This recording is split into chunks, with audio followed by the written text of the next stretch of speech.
Et yo tout le monde, c'est Chai, j'espère que tout le monde va bien pour ce premier épisode de l'actu meurtrière.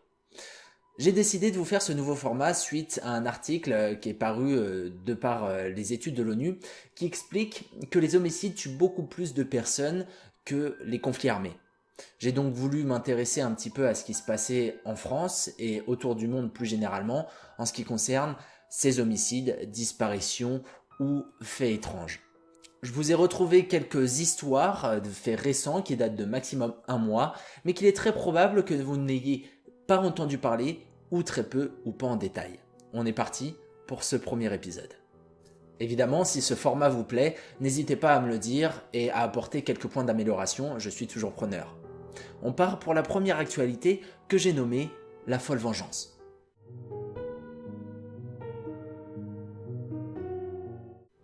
Nous sommes lundi 28 décembre 2020 et on part en Australie, près d'Oswald, où un homme de 45 ans a étranglé sa fille de 7 ans dans son sommeil.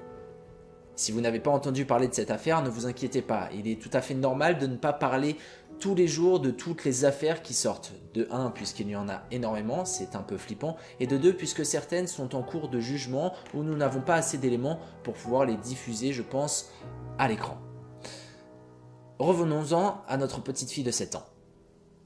Les raisons de cet étranglement nocturne restent assez floues. C'est un policier qui nous dévoile quelques détails de cette enquête qui est alors à ses débuts.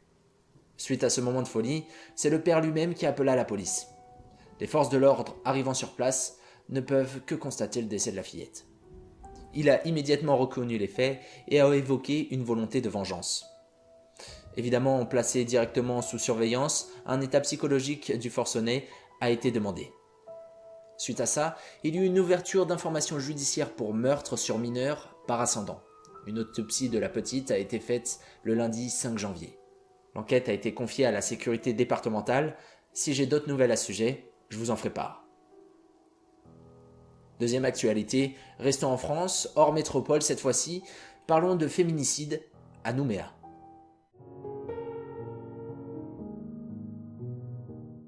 Après des disputes continues lors de la journée du dimanche entre la jeune femme de 16 ans et son compagnon de 19 ans, celui-ci a perdu les pédales et a tiré sur sa compagne et sur sa belle-mère âgée alors de 40 ans.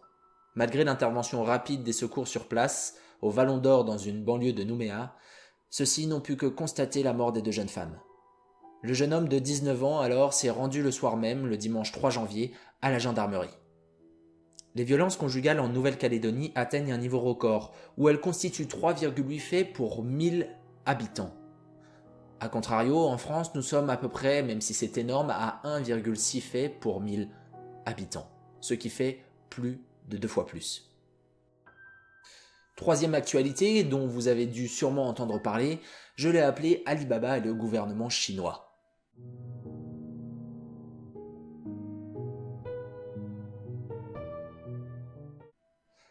Partons à l'étranger, plus précisément en Chine, où le milliardaire Jack Ma est porté disparu depuis plus de 2 mois actuellement.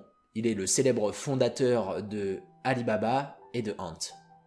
Cette affaire commence avec des chiffres. 60 milliards de dollars, c'était la fortune estimée de Jack Ma avant que la Chine renforce ses réglementations financières. Actuellement, il a perdu plus de 12 milliards de dollars de fortune personnelle suite à ces réformes. Suite à celle-ci, le mystère reste entier car l'homme d'affaires de 56 ans reste introuvable depuis plus de 2 mois comme je vous l'ai dit. Même si la famille a démenti sa mort, rien ne prouve qu'il est encore en vie. Nous savons que le gouvernement chinois est très strict avec les opposants du pouvoir et c'est en novembre que la Chine introduit une série de nouvelles réglementations mettant un terme à l'introduction en bourse de la société FinTech de Jack Ma.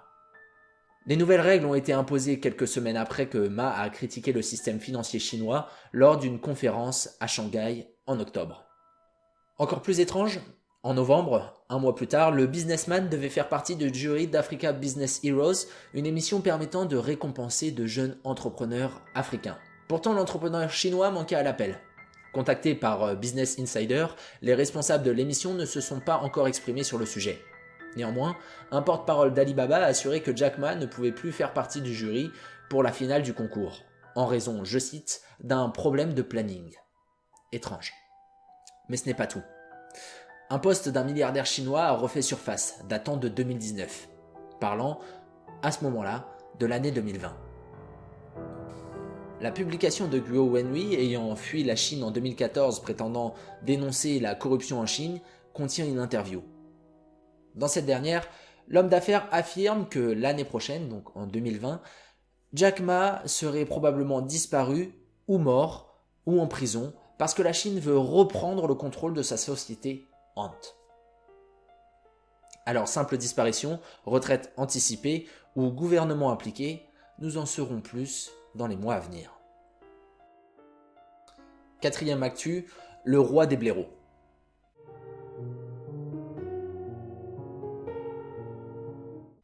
Nous allons parler de Daniel Walsh, un Anglais de 30 ans qui a été condamné ce 4 janvier à la peine de prison à perpétuité suite au meurtre de son oncle en juin 2019.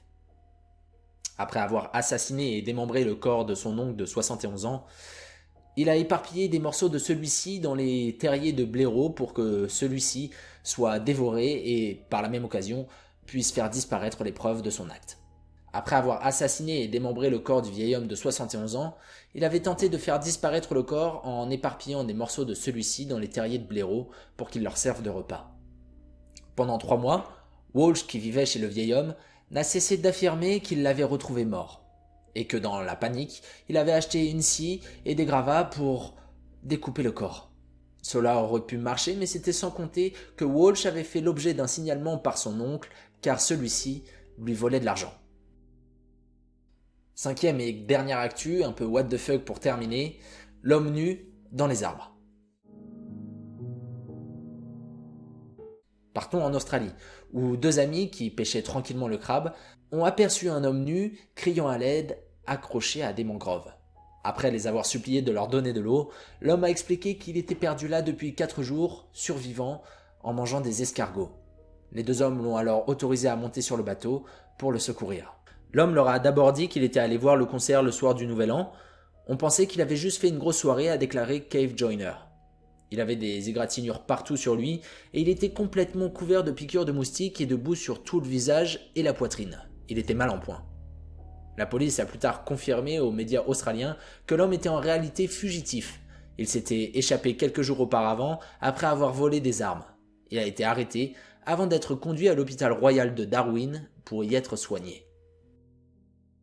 Voilà pour ces 5 premières actualités de ce premier épisode. J'espère que celui-ci vous aura plu. Je ne sais pas trop comment ça va rendre. Évidemment, il y a sûrement des points d'amélioration à avoir. Je compte sur vous pour me les donner en commentaire et je ferai au mieux pour m'en servir. J'espère que cette vidéo vous aura plu. On se retrouve du coup la semaine prochaine pour une vidéo d'Anto, la semaine d'après pour un jour un tueur ou une autre de moi. En tout cas, retenez bien, chaque semaine, une vidéo et tous les mois, 2 vidéos de Protox, 2 vidéos de H5.